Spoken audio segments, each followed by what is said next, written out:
उत्तराखंड में चल रहे सियासी संकट पर सस्पेंस लगातार बना हुआ है। बड़ी खबर है, सीएम की सदस्यता को लेकर क्या फैसला आएगा, इसका सबको इंतजार है। और इसी सियासी संकट के बीच में मुख्यमंत्री हेमंत सोरेन ने प्रेस कॉन्फ्रेंस की है, जहां उन्होंने राजनीतिक अस्थिरता को लेकर बड़ा बयान दिया। उन्होंने कहा कि प्रदेश में कोई अस्थिरता नहीं है और विपक्ष की ओर से आर्टिफिशियल बवंडर तैयार किया जा रहा है। सीएम ने सदस्यता के मुद्दे पर कहा कि यह भारत में पहली ऐसी घटना है जिसमें सीएम खुद चुनाव आयोग और राज्यपाल के दरवाजे पर जाते हैं और हाथ जोड़कर पूछते हैं कि उनकी सजा क्या होनी चाहिए। सीएम ने इस दौरान विपक्ष को बेचैन आत्मा बताते हुए कहा कि विपक्ष की ओर से यह वातावरण तैयार किया जा रहा है जानबूझकर। उन्होंने कहा कि यह आर्टिफिशियल बवंडर तैयार किया जा रहा है सरकार को परेशान करने के लिए।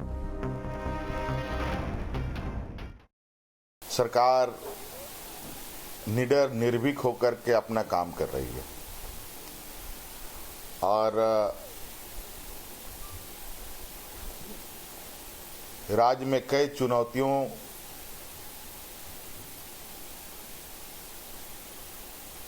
को देखते हुए सरकार सभी चुनौतियों को और सभी बाधाओं को पार कर रही है।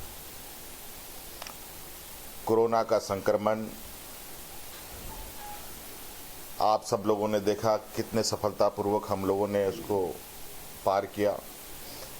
सरकार आपके द्वार का पहला चरण कितना सफलतापूर्वक हम लोगों ने उस पर काम किया। आज फिर दूसरा चरण हम लोगों ने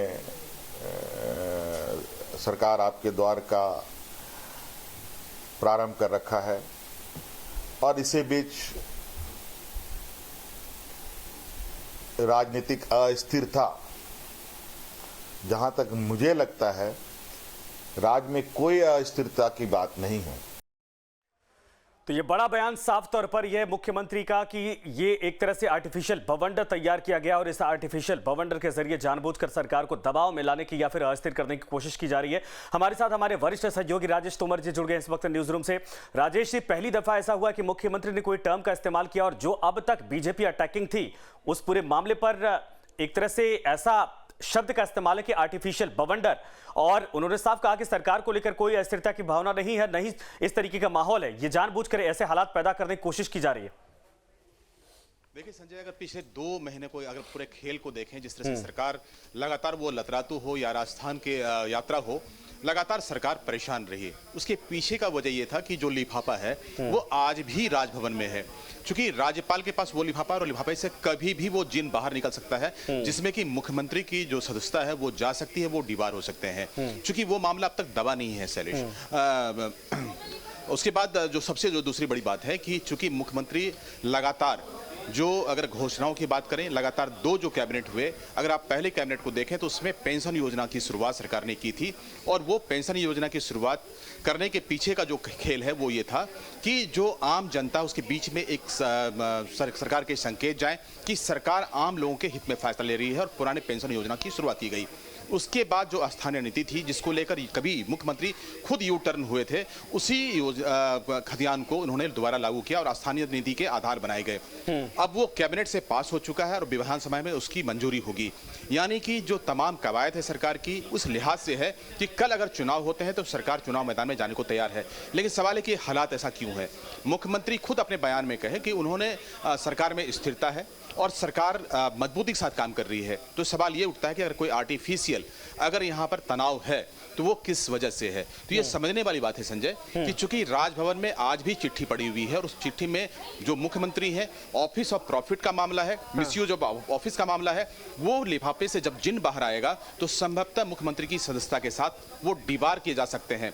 एक बड़ा चोट पहुंच सकता है। इस बात को लेकर झारखंड मुक्ति मोर्चा के अंदर में बेचैनी है। सरकार में जो बैठे लोग हैं, जो सरकार के मुखिया हैं, वो भी परेशान हैं कि पता नहीं कब वो फैसला आया और सरकार एक बार फिर से, जो सूबे की सरकार है, वो संकट में चला जाए। शायद यही कारण है कि कभी आरटीआई डाले जा रहे हैं, जबकि गौर करने वाली बात है कि जो राजभवन है वो एक संवैधानिक संस्था है और जो इलेक्शन कमीशन है, आप उसके किसी भी फैसले पर सवाल खड़ा नहीं कर सकते, लेकिन फिर भी आरटीआई डाले जा रहे हैं। लेकिन क्या किसी भी राजनीतिक पार्टी को यह अधिकार है कि वो संवैधानिक संस्थाओं पे कोई सवाल खड़ा करे? तो एक तरह से जो राजनीति हो रही है उसके पीछे का जो मकसद है, आप इसे समझ सकते हैं कि सरकार में एक बेचैनी है कि जब तक चिट्ठी राजभवन के पास है, जब तक सार्वजनिक उसे नहीं किया जाता, बिल्कुल, तब तक सरकार में संकट बने रहेंगे। ये सबसे बड़ी बात है और मुख्यमंत्री के इस पूरे बयान के पीछे का यही कहानी है। संजय, बिल्कुल सही आपने कहा। धन्यवाद इस तमाम जानकारी के लिए। कुल मिलाकर ये कि साफ तौर पर ये जो आर्टिफिशियल बवंडर का खेल है, दरअसल वो जो टेबल पर अभी पत्र रखा हुआ है, वो जो चिट्ठी रखी हुई, लिफाफा रखा हुआ है, वो जब तक नहीं खुलेगा ये बवंडर इसी तरीके से बनता जाएगा। इसी को लेकर मुख्यमंत्री ने कहा कि सरकार पर कोई संकट नहीं है, जानबूझकर माहौल क्रिएट करने की कोशिश की जा रही है।